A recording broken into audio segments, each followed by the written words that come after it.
हम सोचते हैं कि ईश्वर हमें कुछ भी नहीं देता, ईश्वर हमारे साथ अन्याय करता है।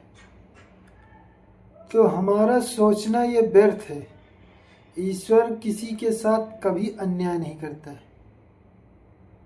हमने अपने जीवन में अनुभव लिया है कि ईश्वर से कुछ भी मांगो तो बहुत सोच समझ के मांगो। जो मांगोगे वो आपको बाद में व्यर्थ ही लगेगा। ये हमारी बात ध्यान से सुनना। जीवन भगवान ईश्वर से कुछ भी मांगो वो देते हैं, मगर हम सोचे कि अभी मांगे तो हमें अभी नहीं मिल जाएगा। हमें बहुत परिश्रम करना पड़ेगा तब जाके मिलेगा। संसार में आए हैं तो हमें संघर्ष करना पड़ेगा, तभी हमें सब कुछ मिलेगा। बिना संघर्ष के कुछ भी नहीं मिलेगा। ईश्वर हमें सब कुछ देता है। कुछ भी ऐसा नहीं है कि हम ईश्वर से मांगे हमें ना मिले। हमें सब मिलता है, मगर हमें आज नहीं मिलता। जब हमें उस चीज़ की आवश्यकता नहीं होती तब जाके मिलता है। हमने ईश्वर से बहुत कुछ मांगा और अनुभव भी किया कि जो भी मांगा हमें मिला, मगर हम जब उस जगह पहुँचे व उस तरह के हुए तो हमने देखा कि वो मांगना व्यर्थ हुआ। उसका कोई अर्थ ही नहीं होता है। कुछ भी मांगो, आज हमारे पास कुछ भी नहीं है, तब भी हमारे पास सब कुछ है। हमें यही सोचना चाहिए। ईश्वर से हमें कुछ मांगना नहीं चाहिए। ईश्वर से विनती करनी चाहिए, प्रार्थना करनी चाहिए कि हमको आपने संसार में जिस लिए भेजा है, हमारा निर्माण किया है, हमसे वही कार्य हो और उसी रास्ते पे हम चले, उसी तरह हमारा जीवन हो जाए। बस यही ईश्वर से प्रार्थना करनी चाहिए। ईश्वर से कभी कुछ नहीं मांगना। ईश्वर से मांगोगे, जिद करोगे तो ईश्वर आपको देगा जरूर, मगर आपको यही लगेगा हमने जो मांगा व्यर्थ था। कुछ भी मांगोगे तो वही लगे, बाद में आपको लगेगा कि ये व्यर्थ है। जी, ईश्वर कभी किसी के साथ अन्याय नहीं करता है। ईश्वर सभी के साथ अच्छा ही करता है। हमारे साथ आज जो अच्छा हो रहा है वो समझ लिए बहुत अच्छा हो रहा है। को कभी किसी के साथ गलत नहीं होता है। हमारे शरीर में कौन सा रोग प्रवेश करने वाला है हम नहीं जानते हैं। हम ईश्वर की भक्ति कर रहे हैं तो ईश्वर हमें ऐसी जगह भेज देगा कि वो रोग आने से ये हट जाएगा। इसीलिए हमको कहीं भी जाना पड़े या कुछ भी हो जाए, हमें कोई भी दिक्कत हो जाए या कहीं जाने से रोक दे तो समझ लो हमारे साथ ईश्वर है। ईश्वर ने हमें सब कुछ किया। हम सोचे कि आज हमको कहीं जाना है, वहाँ बहुत जाना ज़रूरी है, और ईश्वर हम मतलब कोई कारण हो जाए कि हम वहाँ ना पहुँच पाए तो समझ लेना हमारे साथ ईश्वर है। ईश्वर कभी इससे किसी के साथ अन्याय नहीं करता है।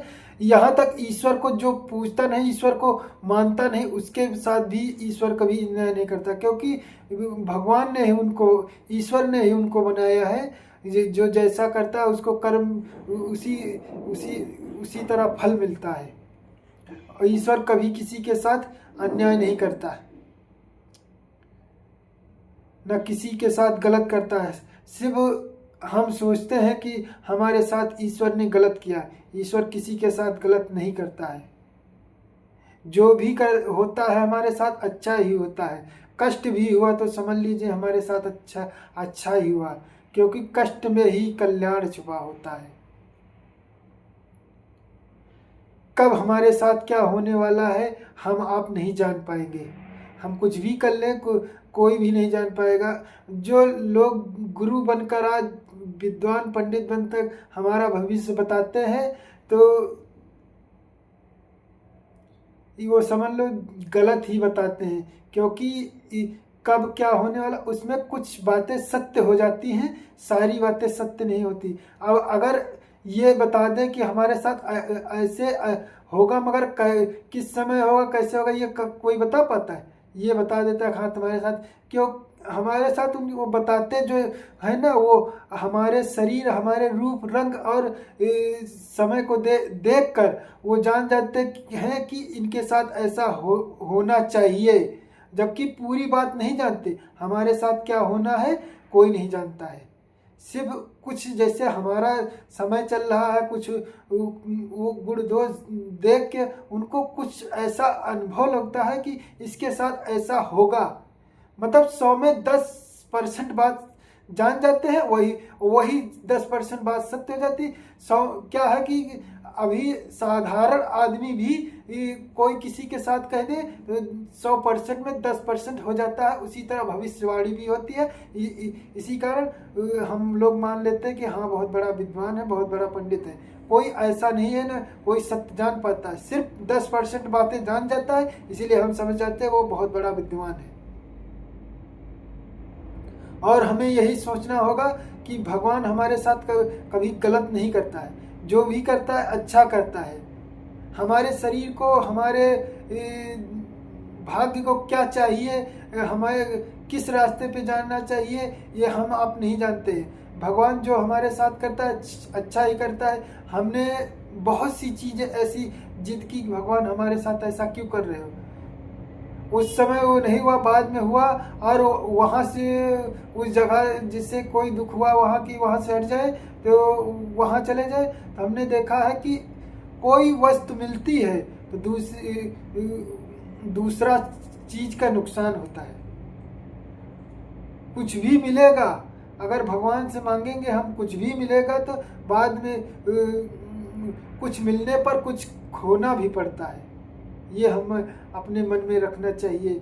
इसीलिए हम कहते हैं ईश्वर से कभी कुछ नहीं मांगना, सिर्फ ईश्वर से प्रार्थना करना कि हमारा कल्याण, हमारे समाज का, हमारे देश का, हमारे जमीन का, हमारे जहाँ रह रहे हमारे आसपास सबका कल्याण होता रहे। यही ईश्वर से मांगना। समझ जाइए कि आपका कल्याण, हमारा कल्याण हो गया। अगर हम ईश्वर से कुछ भी व्यर्थ की चीज़ें मांगे तो समझ लो हमारा जीवन व्यर्थ ही होगा।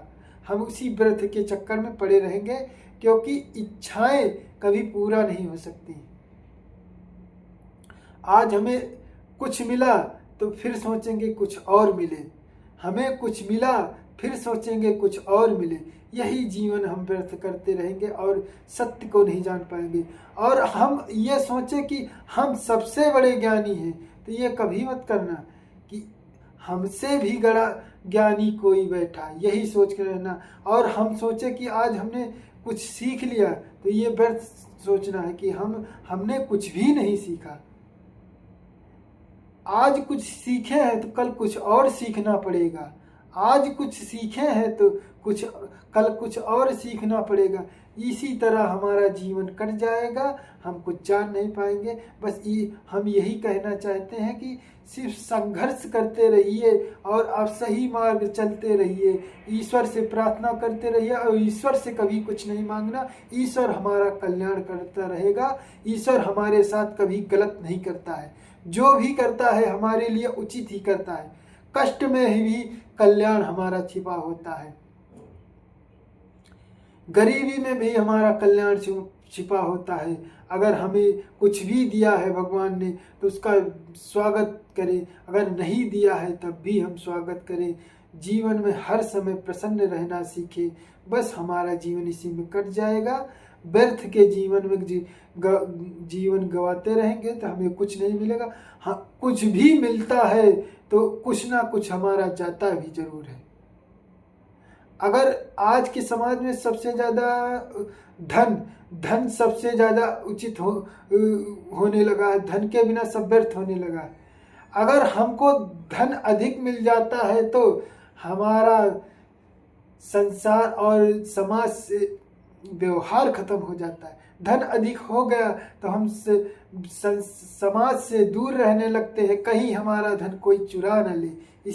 अगर हमने किसी को धन दे दिया तो हमारा वापस धन दे कि ना दे, इसी चक्कर में हम व्यर्थ जीवन गवाते रहते हैं और किसी से प्रेम भाव और समाज से मित्रता भी नहीं बना पाते हैं। तो हम तो यही कहेंगे, कुछ मिलता है तो कुछ खोता है, कुछ मिलता है तो कुछ खोना भी पड़ता है। तो हम जैसे हैं उसी में खुश रहना सीखे। बस यही हमारा कहना है। हम व्यर्थ के लोभ में नहीं जीवन गंवाएं। बस ईश्वर से सच्ची प्रार्थना करते रहें कि हमारा कल्याण जैसे हो, हमारे समाज और हमारे देश, हमारे लोगों का कल्याण करते रहो। बस हमसे यही प्रार्थना करें। भगवान से कभी कुछ मांगे नहीं। मांगना हमारा व्यर्थ है। कुछ भी मांगोगे, हमने तो देख लिया है, कुछ भी हमने मांगा मिला जरूर है, मगर बाद में यही लगा ये सब व्यर्थ है। इसके मांगने से क्या हुआ हमारा? कुछ मिलता है तो कुछ खोना भी पड़ता है। बस यही याद रखना।